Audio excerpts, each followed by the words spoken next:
non ti meraviglia, si sto pezzendo.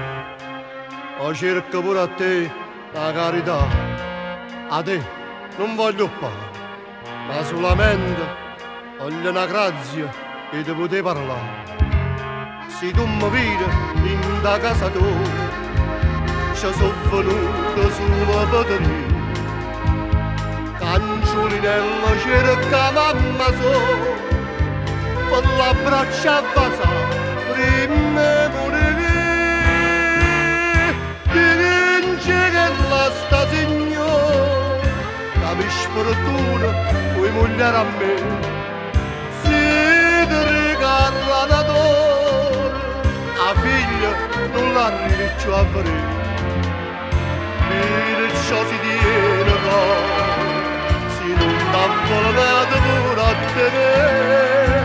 Dillo, la figlia no, con tanta desiderio, a favore.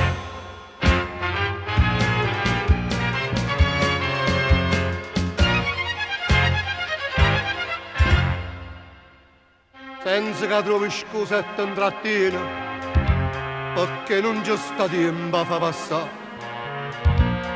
Si tiene sangue nobile, in te vero. Angela tu, io sto aspettando qua. O sta sicuro, io non la faccio niente, ma porto sotto raccia insieme a me.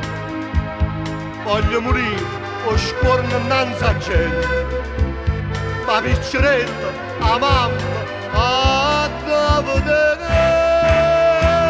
fammi sto favore, non mi fai più questa madonna.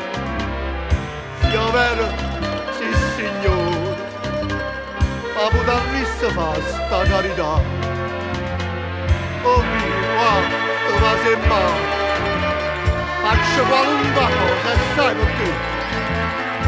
Forse quando è di male, non è la minoci, pensa a me.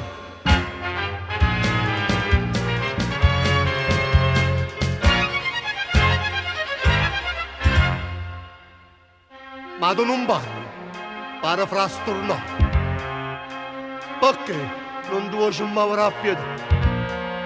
Non mi capi, non mi so spiegare. Carmela, a mamma e figlia, ma dove sta? Andiamo, caro? Ah, tu stai qua, truccata e profumata. E dice tutto, e non voleva uscire. O sai, la piccerella si è aggravata. E a un momento nato, fa morire. La vedo rossa faccia, polizzatilla, occhi sporchi e blu. Capite quanto faccio io? La figlia tua non ti conosci più. Mettete sotto raccia, come veniste a chiesa per sposare.